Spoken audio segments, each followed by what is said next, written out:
అందరికీ నమస్కారం. Welcome back to my channel Mahanati.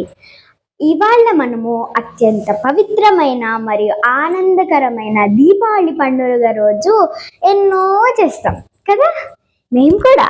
So ఎలా చేసుకుంటాను నేను మా ఇంట్లో, ఎలా సెలబ్రేట్ చేసుకుంటాం అనేది ఈ వీడియోలో మీ అందరూ చూసిస్తారు. సో దీపావళి అనగానే మనకి ముగ్గులు ముగ్గులు అంటే అమ్మాయిలందరికీ ముగ్గులు అంటే చాలా ఇష్టం ఉంటాయి కదా కొంతమందికి. ఇన్ఫాక్ట్ నాకు కూడా ఇష్టమే. సో మా ఇంటి బయట మేము ముగ్గులు ఎలా వేస్తామో చూస్తారా? చూస్తారా? ఇదే మా ముగ్గు. ఎంత అందంగా ఉంది కదా. తులసి చెట్టు దగ్గరది చూస్తే మీరు బాబా బాబా ఎంత ముద్దుగా ఉంటుందో చూసేస్తారా? సో ఇదే మా తులసి చెట్టు దగ్గర ఉన్న అందమైన ముగ్గు. బాగుంది కదా. దీపావళి అనగానే మనకు గుర్తొచ్చేది ఏంటి? దీపాలు, టపాకాయలు. సో ఫస్ట్ అనగానే దీపాలు టపాకాయలు ఎక్కువగా గుర్తొస్తాయి.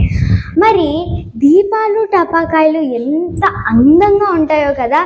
అంటే ఒక మంచి ముగ్గుకి డార్క్నెస్లో ఎంత మంచిగా దీపాలు ఉన్నాయి. మరి ఈ దీపావళికి నాకు తెలిసిన 3 కథలు నాకు తెలుసు. సో అవి మీతో నేను ఇప్పుడు షేర్ చేసుకుంటా.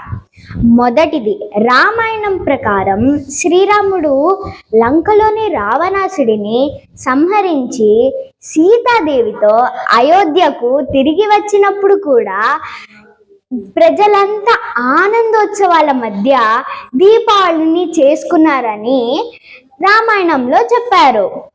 మరియు ఇంకా అమ్మవారి సంగతికి వస్తే, దుర్గాదేవి మహిషాసురుని సంహరించిన మరుసటి రోజు ప్రజలు అతడి పీడ వదిలిన ఆనందంలో దీపావళి జరుపుకున్నారు. అంటే అంత పెద్ద రాక్షసుడు ఎంత టార్చర్ పెట్టాడో జనాల్ని, ఒక్కసారిగా టార్చర్ వెళ్ళిపోతే ఆనందంలో అందరూ దీపాలు వెలిగించడము, టపాకాయలు పేల్చడము చేశారు అని దుర్గాదేవితో దుర్గాదేవి స్టోరీకి ఇది ఉందన్నమాట దీపావళి అని. మళ్ళీ ఇంకో స్టోరీ, ఇది లాస్ట్ స్టోరీ. సో అదేంటంటే మన ఏమంటారు, లైక్ కృష్ణుడు ఉన్నారు కదా, కృష్ణుడు సత్యభామ. సో కృష్ణుడు సత్యభామతో ఒక యుద్ధానికి వెళ్తారు ఒక రాక్షసుడితో. సో ఏమైందంటే సత్యభామ వాజ్ లైక్, అయ్యో కృష్ణ ఒక్కడే వెళ్తే ఎలా అని తోడుగా వెళ్తుంది. సో ఒక్కసారిగా ఆ రాక్షసుడు చూసారా టపాకాయలు వెళ్తున్నాయి. సో ఆ రాక్షసుడు అనేది బాగా ఇది చేయడంతో కృష్ణుడు ఒక యాక్టింగ్ స్కిల్స్ ఉన్న మనిషి. సో ఆయన ఏం చేశారు, ఆయన ఇలా అమ్మ కల్దీరు పడిపోయినట్టు చేశారు. సత్యభామ ఏమో, అయ్యో ఈ రాక్షసుడిని చంపకపోతే ప్రజలంతా ఏమైపోతారు, కృష్ణుడు ఒక్కడే కదా, సరే కాసేపు అయ్యో ఎలా ఎలా అనుకుంటూ ఆవిడికి ఇంకా కోపం వచ్చేసి బాణాన్ని తీసుకొని వెంటనే ఆ రాక్షసుడిని సంహరించారు. సో అది ఒక టైప్ ఆఫ్ స్టోరీ అనమాట. అప్పుడు కృష్ణుడు, అబ్బా ఎంత ఎంత నాకు ఎంత గౌరవం ఇచ్చావు నువ్వు, నేను లేకపోయినా మహిషాసుడిని చంపాలి, ప్రజలకి విముక్తి ఇవ్వాలి. మహిషాసుడు కాదు, ఒక రాక్షసుడు. సో ఆ రాక్షసుడికి విముక్తి ఇవ్వాలి అనేసి నువ్వు ఎంత చేసావు, నేను నిన్ను వివాహం చేసుకుంటానని వివాహం చేసుకుంటారు. సో ఇలా 3 స్టోరీస్ నాకు తెలుసు.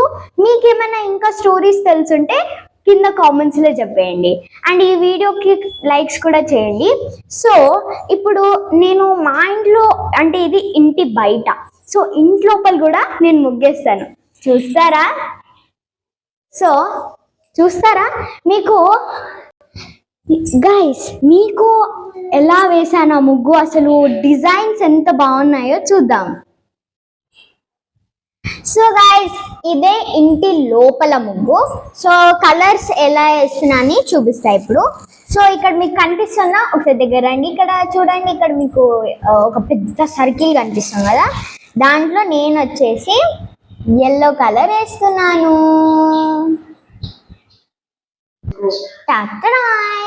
సో ఇక్కడైతే ఎల్లో అయిపోయింది. ఇప్పుడు ఈ ప్లేసెస్లో మనం వచ్చేసి పర్పుల్ కలర్ వేద్దాం. My beautiful colour purple. So purple అయితే మనం వేసేసాము. ఇప్పుడు గ్రీన్ కలర్. ఈ పైన ఈ టాప్ కనిపిస్తుంది కదా, సో ఇక్కడ వచ్చేసి గ్రీన్ అన్నమాట.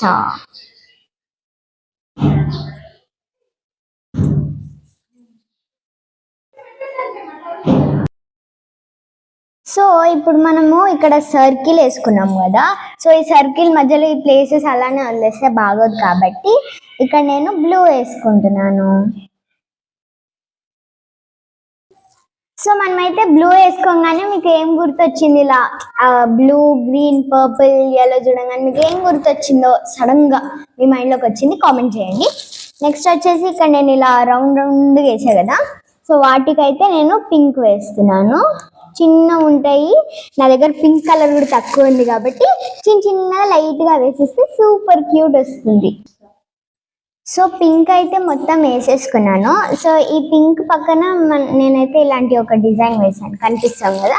సో ఈ డిజైన్ కి నేను వచ్చేసి ఆరెంజ్ కలర్ వేస్తున్నా. చాలా జాగ్రత్తగా వేయాలి, ఎందుకంటే ఇవి ఒక టైప్ ఆఫ్ షేప్ లో వస్తాయి కాబట్టి. సో ఫస్ట్ అయితే మనకి తెల్ల ముగ్గు ఉంటుంది కదా, సో ఆ తెల్ల ముగ్గును వచ్చేసి మనం ఇలా వేసుకోవాలి. తర్వాత ఇలా ఒక హోల్ చేసుకొని దీంట్లో నేను వచ్చేసి ఇలా అయితే ఆరెంజ్ కలర్ యాడ్ చేసుకున్నాను, మళ్ళీ ఇలా అంటున్నాను. సో దీనికి ఒక ప్యాటర్న్ ఉంది. అండ్ ఫస్ట్ అయితే మన ఆరెంజ్ది చూసేయండి. సో ఇప్పుడు వచ్చేసి మన ప్యాటర్న్లోకి వస్తే ఇక్కడ ఆరెంజ్ అయింది కదా, ఆరెంజ్ తర్వాత మనం వచ్చేసి గ్రీన్ కలర్ వేస్తాం, లైక్ ఇండిపెండెన్స్ డే లాగా. సో మనము ఇట్లా గ్రీన్ కలర్ వేసాక మళ్ళీ ఇంకో హోల్ చేస్తున్నాం. సో ఈ హోల్లో నేను వచ్చేసి లైక్ బ్లూ కలర్ వేస్తున్నాను అనమాట, బ్లూ. సో ఈ బ్లూ అయ్యాక the last and final colour వచ్చేసి ఇది ఒక type of orange yellow mixed colour అన్నమాట. చూడండి, ఆరెంజ్ ఎల్లో మిక్స్డ్ కలర్ వచ్చేసి ఇట్లా పైన వేసేస్తున్నాను. బాగుంది కదా.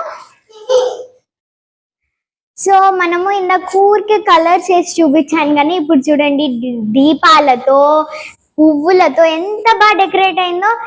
ఈ ముగ్గుకి మీరు 10కి ఎంత ఇస్తారో కామెంట్ లో చెప్పండి, ఓకే. సో ఇప్పుడు వచ్చేసి దీపావళికి అమ్మ రోజు పూజ చేస్తుంది. మీకు ఆ పూజను కూడా చూడాలని ఉందా? సో ఇదే మా పూజ ఫ్రెండ్స్. చూడండి, అక్కడైతే గణేశుడు ఉన్నాడు, చూపిస్తున్నాను. అక్కడ గణేశుడు, మళ్ళీ ఇక్కడ కాయిన్స్ తో అమ్మవారు ఉన్నారు, కనిపించిందా? కమలం పువ్వులో కూర్చున్నారు, లోటస్. అండ్ ఇక్కడ 2 దీపాలు ప్లస్ ఒక పెద్ద జామకాయ, దాని పక్కనే ఇక్కడ మనకి బనానా ఉంది. ఇదన్నమాట మా ఈరోజుటి పూజ. సో గైస్, ఇప్పుడు వచ్చేసి దీపావళిని నేను ఒక చిచ్చు బుడ్డి పెట్టి అయితే ఎండ్ చేస్తున్నాను. మీరు చూసి ఎంజాయ్ చేయండి. So guys, let's do it.